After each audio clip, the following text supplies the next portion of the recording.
tous, bienvenue dans l'émission Reine du jour. Donc pour ceux qui ne le savent pas, il y a un peu plus d'1 an, je me suis lancée dans l'aventure Reine des temps modernes.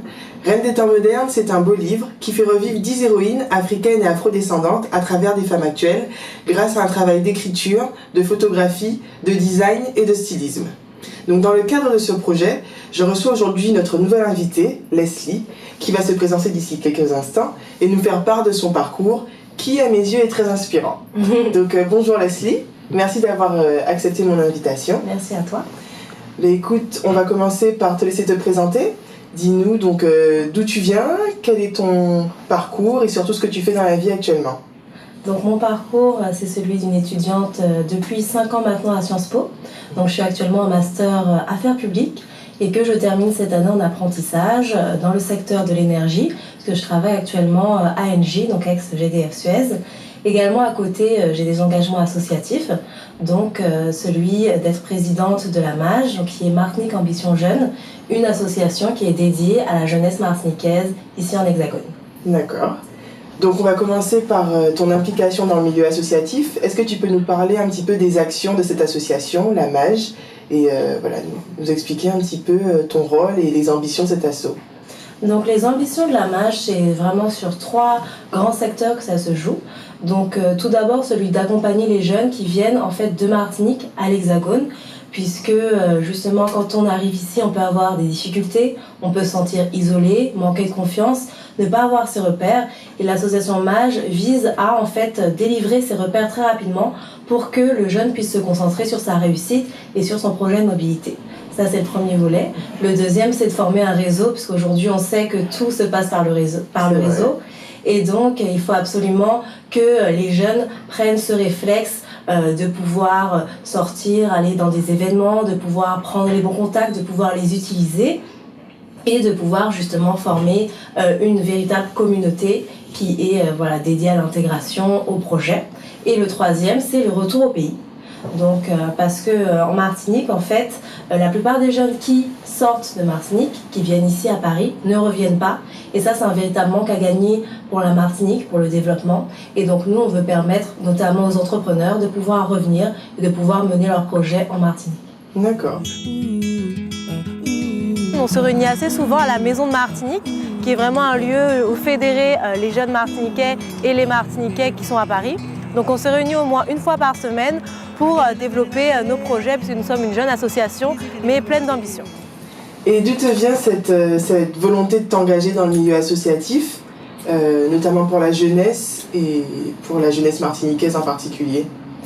Donc ça a été à travers un premier engagement associatif, mais tout d'abord la jeunesse des Outre-mer, et plus particulièrement celle de Sciences Po, puisqu'on avait créé il y a 3-4 ans de cela l'association Sciences Po qui était dédiée justement aux Outre-mer à Sciences Po. Donc du coup on organisait plusieurs conférences, on avait aussi un système de parrainage pour aider les jeunes qui voulaient passer les concours. Et c'est à travers ça, c'est ce premier engagement, cette première responsabilité, d'organiser des événements, de se réunir en équipe, que j'ai senti le besoin de ne pas juste être là, faire mes études tranquillement, mais de m'engager, de créer des projets collectifs. Et au fur et à mesure, en connaissant en fait les autres associations à côté, il y avait les associations polynésiens, réunionnais, guadeloupéens, et il manquait les Martiniquais. Donc du coup, on a cherché encore et on a vu que ça n'existait pas. Donc on s'est dit, il y a un besoin aussi de la part des jeunes, mais également des entreprises, des institutionnels. Donc c'est comme ça qu'on a formé en fait l'association Martinique Ambition Jeune, parce qu'elle n'y était pas et il y avait un besoin, il y avait des jeunes qui voulaient s'engager, qui voulaient porter des projets. Donc on l'a fait. L'association a quel âge maintenant? Donc elle va avoir 2 ans dans 3 semaines. D'accord. Voilà. C'est une jeune association, c'est une jeune pousse prometteuse. Et qu'est-ce que ça représente pour toi le fait d'être une femme et à la tête d'une association telle que la MAJ? Je trouve que c'est une question déjà très intéressante, parce que c'est vrai qu'on peut se dire qu'il pourrait y avoir des particularités à être une femme dans une position de leadership. En tout cas, à l'intérieur de l'association, ça n'a jamais posé problème. Le fait qu'une femme dirige cette association. Mais à l'extérieur, ça peut être...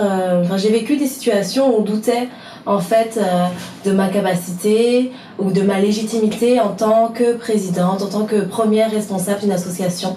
Donc c'est vrai que je pense que c'est une situation à laquelle sont confrontées pas mal de femmes qui sont dans des positions de leadership, c'est-à-dire qu'on les met en doute, soit qu'elles ne méritent pas vraiment d'être là, soit que quelqu'un les a placées là. Donc c'est vrai que on a pas mal de fois en tant que femme de leadership des situations où on est vraiment mise en doute, je dirais. Donc ça, c'est quelque chose... oui, il y a une particularité d'être femme d'association, mais il faut justement ne pas s'arrêter à ça. On est justement là pour prouver qu'on peut très bien être une femme, faire attention à soi, diriger une association, et que ça ne pose aucun problème. Donc en parallèle, tu me disais que tu es une étudiante à Sciences Po, où tu effectues en parallèle une formation en alternance dans une société dans le secteur énergétique. Est-ce que pour toi... l'industrie de l'énergie représente un engagement particulier? Ben là, on va dire que c'est le hasard qui fait bien les choses, parce que je ne me destinais pas du tout à un début de carrière ou un travail dans l'énergie. Mais au hasard, je suis arrivée dans ce secteur et ça me plaît beaucoup. Et finalement, au fur et à mesure, en fait, l'engagement est venu.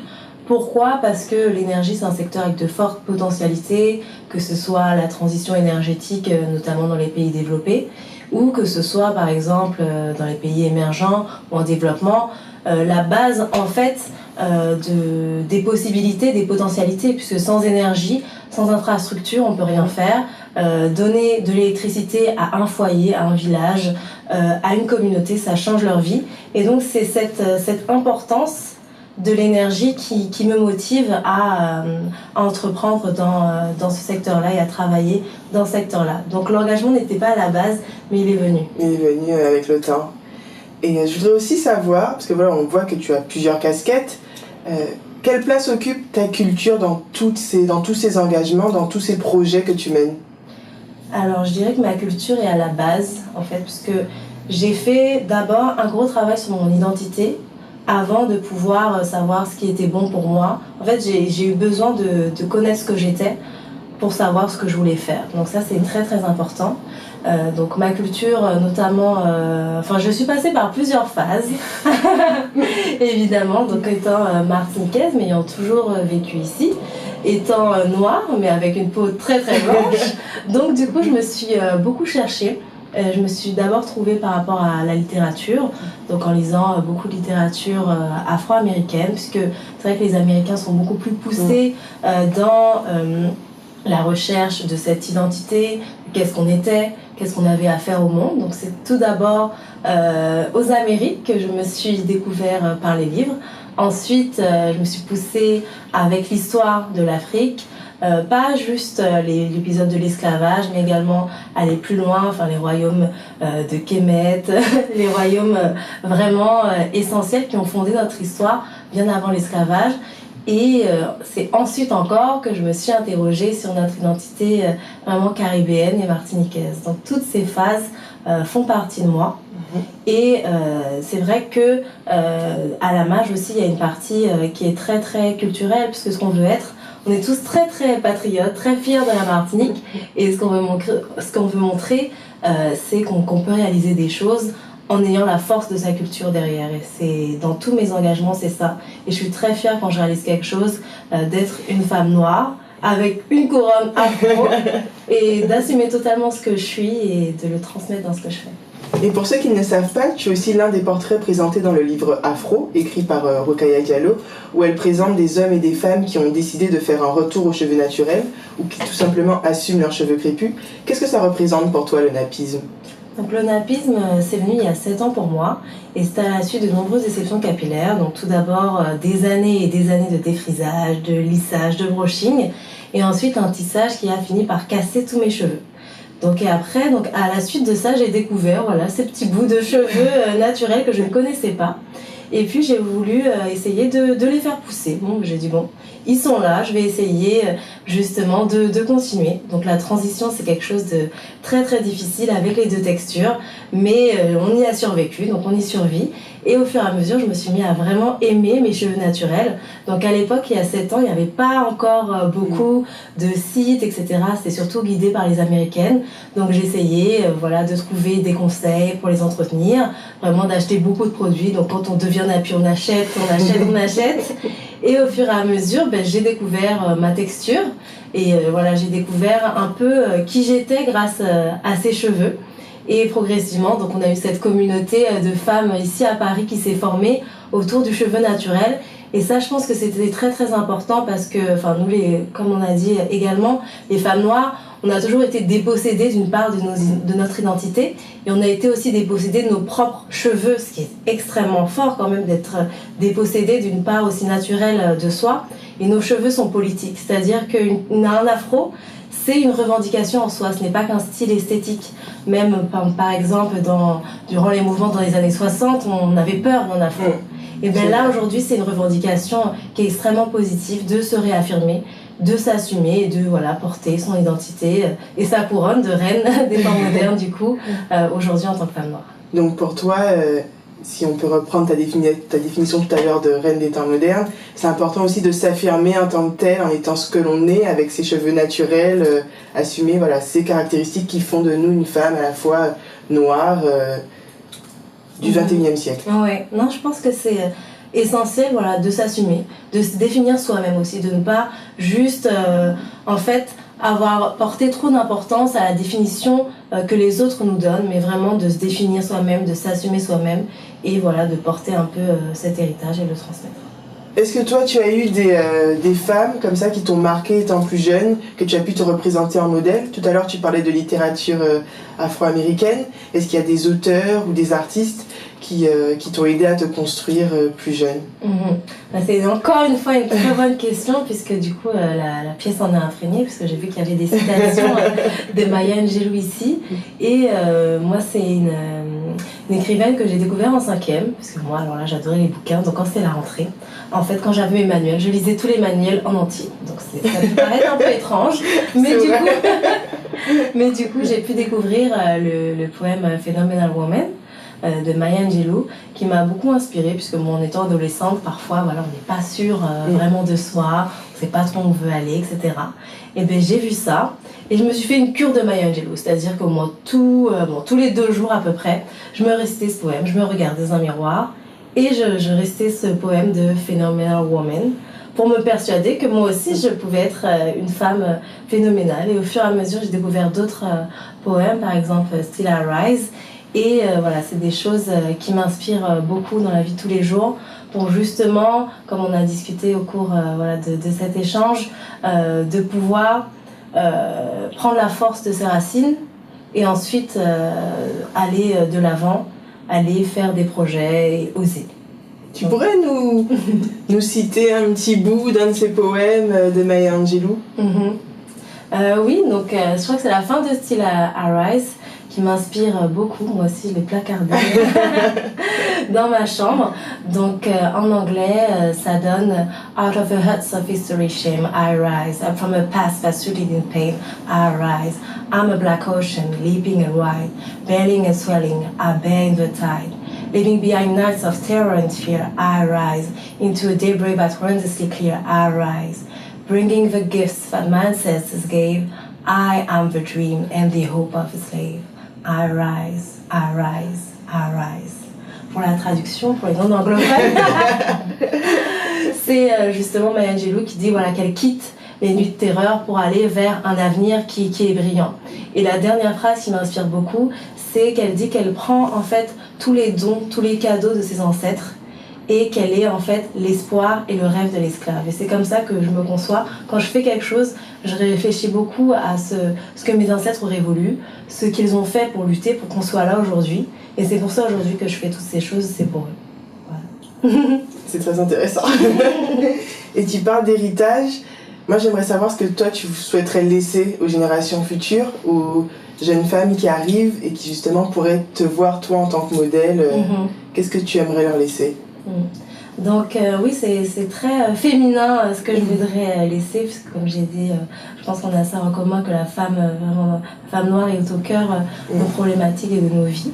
Et ce que je voudrais laisser, c'est une vision d'une femme qui ne se met pas de limites et qui brise les limites que la société lui met, puisque la femme noire a toujours été au bas de l'échelon. On l'a utilisée, on l'a vraiment réifiée, vraiment réduit à l'état de choses. Et ce que je voudrais laisser, c'est qu'une femme qui a conscience de toutes les luttes qu'ont menées nos mères pour nous, qui également se construit à travers ces luttes, qui se choisit ses propres combats. Fanon disait chaque génération doit trouver sa mission, la remplir ou la trahir. Et ça, c'est très important. Il faut qu'on ait une mission, il faut qu'on soit engagé dans tout ce qu'on fait, que ce soit personnel, associatif ou professionnel, qu'on soit engagé dans tout ce qu'on fait et vraiment qu'on y aille, puisqu'on a notre place à conquérir ou à reconquérir. Et ça, c'est la femme noire qui doit porter. C'est ce que Leslie aussi va apporter.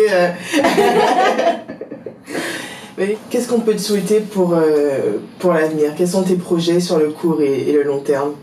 Donc tout d'abord, à court terme, c'est vraiment de faire avancer mon petit bébé d'association. Donc vraiment de poser des bases solides pour que chaque Martiniquais puisse se reconnaître, puisse apporter sa pierre à l'édifice et mener des projets concrets, vraiment concrets, qui puissent nous faire avancer collectivement. Et ensuite, c'est aussi me réaliser finalement en tant que personne et surtout du milieu professionnel. Je suis dans la fin des études, donc du coup, le but, c'est d'avoir un début de carrière très prometteur et avec des choses qui ont de l'impact. Donc pour l'instant, c'est le secteur énergétique qui m'intéresse. Donc on va essayer justement de promouvoir le côté plus business, mais toujours avec cette même philosophie qui nous guide. J'aimerais que tu me donnes, toi, ta définition de la reine des temps modernes. Et surtout, qu'est-ce qui fait de toi une reine des temps modernes? Tout ça. Donc, pour moi, une reine des temps modernes, c'est quelqu'un, évidemment, d'ambitieux, qui vraiment sait ce qu'elle veut.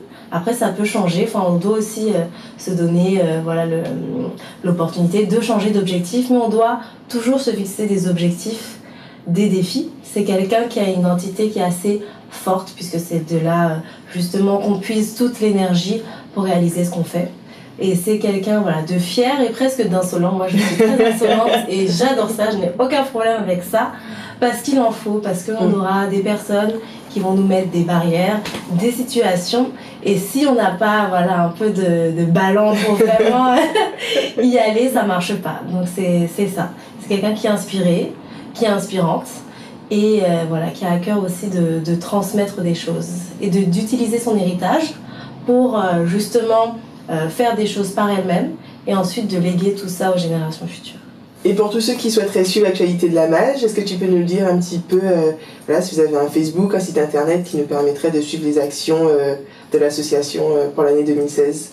On peut nous suivre sur Facebook, donc le nom de la page c'est Mage Martinique Ambition Jeune, donc on met nos photos, nos actions, nos réunions. Et pour le site internet, ça arrivera très prochainement, donc restez aussi connectés pour nos actualités. Mais écoute, merci beaucoup d'avoir accepté mon invitation. C'était un très agréable moment. Et puis je vous retrouve très rapidement pour un prochain épisode de l'émission Reine du Jour.